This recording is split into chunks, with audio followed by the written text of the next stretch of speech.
प्रिय दोस्तों नमस्कार। आज की इस संध्या काल की जीवन दर्शन यात्रा में आपका सहर्ष स्वागत है। आज का विषय है बेहोश बाजारू आदमी की आखिरी असली गति क्या होगी। अर्थात जीवन को जीने की भूख, जीवन को जीने की तड़प, जीवन को जीने की प्यास हर किसी में होती है, लेकिन हजारों लाखों करोड़ों लोगों की भीड़ में जीवन को जानने की भूख बहुत कम लोगों में होती है। क्योंकि जीवन को जीने की भूख तो पंच विकारों को भोगने मात्र से ही व्यक्ति तृप्त हो जाता है और कर्म की गति भी करता है और जन्म से मरण तक की यात्रा भी तय करता है। अब जन्म से मरण तक की यात्रा तय करने के लिए मुख्य रूप से जो आधार है वह है कर्म। अब कर्म का जो प्रेरक है वह है पंच विकार।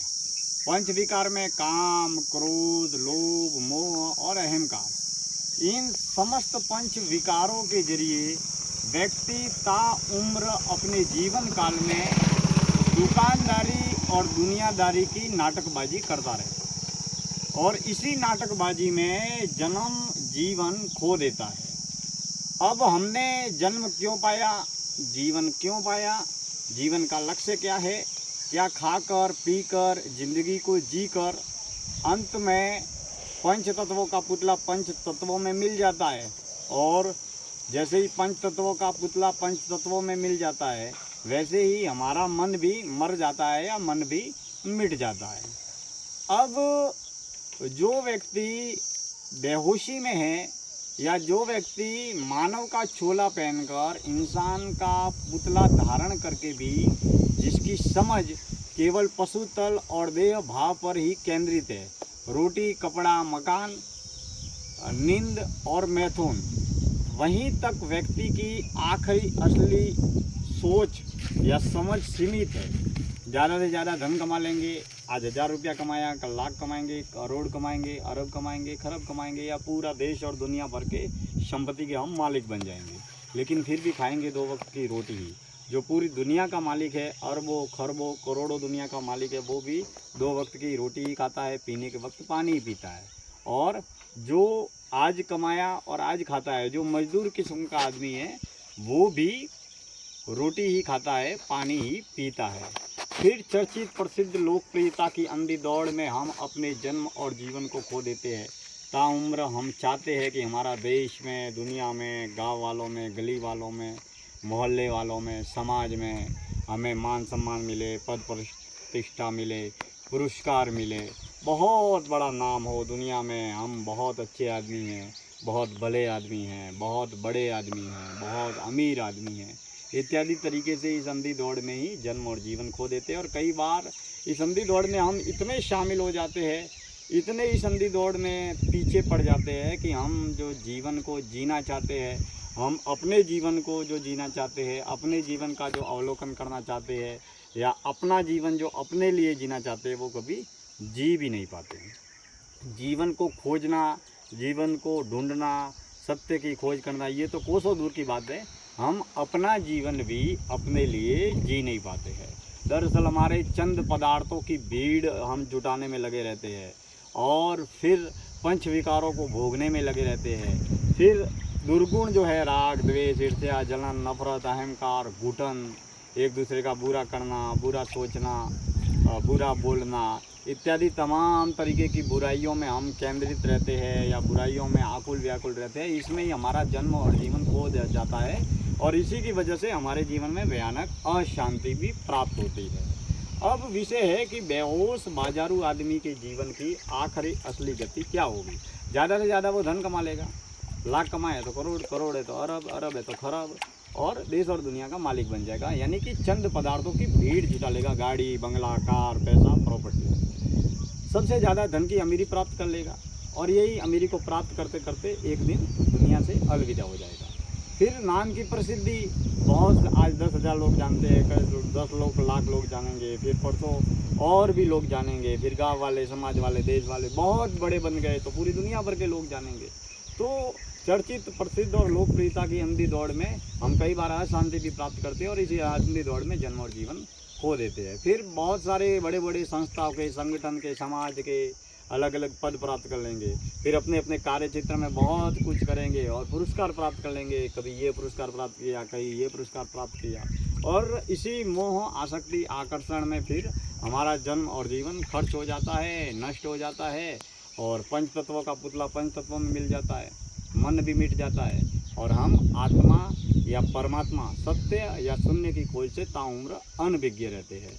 मित्रों, जब हम आत्मज्ञानी संतों को पढ़ते हैं या सत्य के खोजियों की जीवनियाँ पढ़ते हैं या सत्य के खोजियों के पद चिन्हों पर चलते हैं, तो अक्सर यह बात हमारे सामने आती है कि जो सत्य है या शून्य है या जो परमात्मा है, वह समय से परे है, ज्ञान से परे है और शब्द से परे है।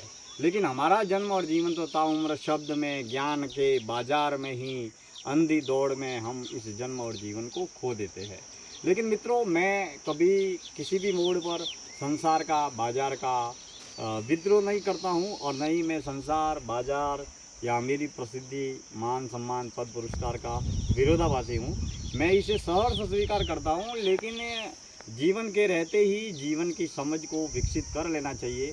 कई बार ऐसा होता है कि जीवन अर्थहीन है और जीवन लक्ष्यहीन है, अर्थात जीवन को जीने के लिए ही ज़िंदगी मिली है। जीवन को पाकर जिंदगी को जी भर कर जीने के लिए ही हमें यह जीवन मिला है।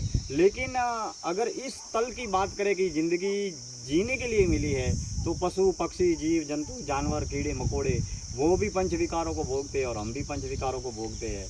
पशु, पक्षी, जीव जंतु, जानवर किसी पर आश्रित है, वो बिना कमाए खाते हैं और हम कमा कर खाते हैं। फिर पशु, पक्षी, जीव जंतु, जानवर में और इंसानों में फ़र्क क्या रहा, भेद क्या रहा? आज जो पशु, पक्षी, जीव जंतु, जानवरों में समझ नहीं है, बुद्धि नहीं है, विनय नहीं है, विवेक नहीं है, वह बस केवल काम वासना के भोग को ही भोगते हैं और निंद्रा करते हैं और भोजन को प्राप्त करते हैं। इसी तल पर वो जी रहते हैं और जीते हैं। लेकिन मनुष्य के पास में आज जो इतना विज्ञान का विकास हुआ है, इतना हवाई जहाज के जरिए इंसान आकाश में उड़ता है, टीवी देखता है, लैपटॉप, कंप्यूटर, गाड़ियाँ चलती है, इतने सारे आविष्कार हुए हैं, धन, साधन, वस्तु, पदार्थ पर केंद्रित, इतनी इंसान के रहने और जीने के लिए इतनी सुख सुविधाएं जो प्राप्त हुई है, वो इंसान के विनय, विवेक, बुद्धि से ही प्राप्त हुई है। लेकिन मित्रों, हम समझ के तल पर गहन अध्ययन करें तो जीवन मात्र एक पानी का बुलबुला है। जैसे जिस तरीके से दरिए की एक बूंद होती है और दरिए की जो बूंद होती है वो अंत में दरिए में मिल जाती है, लेकिन उस बूंद को ये भ्रम होता है, भ्रांति होती है, मोह होता है, अहंकार होता है कि मैं बूंद हूँ, मैं ही सर्वश्रेष्ठ हूँ और मुझ में ही सारी दुनिया है। लेकिन जब तक हमारी इस बूंद जैसी सीमित सोच, सीमित समझ होती है, तब तक हम दरिए को परख नहीं पाते हैं, दरिए को पहचान नहीं पाते हैं। लेकिन जब इस बूंद को ये आभास हो जाता है, ये अनुभव हो जाता है कि मैं भी इस दुनिया रूपी दरिए का ही हिस्सा हूँ, पृथ्वी, जल, वायु, अग्नि और आकाश, इन पंच तत्वों का ही हिस्सा हूँ, पंच तत्वों से ही मेरा निर्माण हुआ है और अंत में मैं पंच तत्वों में ही मिलूँगा। और मन जो है वो घर, परिवार, समाज, संसार, बाजार से बना है। अगर हमारा जन्म किसी और धर्म में हुआ होता तो हमारी सोच, विचार, समझ, ज्ञान, बुद्धि, शब्द कुछ अलग होते।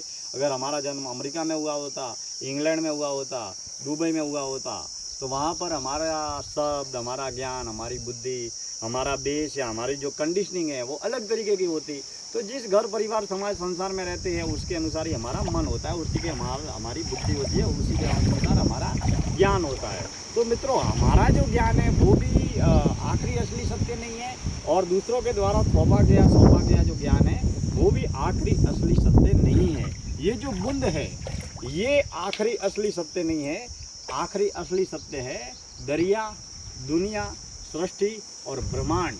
जब बूंद को ये आभास हो जाता है कि मैं भी इस दुनिया का ही हिस्सा हूँ, एक छोटा सा हिस्सा हूँ, लेकिन मैंने जिस जन्म से अब तक आज तक जीवन को जीकर, जीवन को पाकर जिस भ्रम, भ्रांति, अहंकार, आसक्ति का निर्माण किया है, जिसके आधार पर मैं सुखी होता हूँ और दुखी होता हूँ।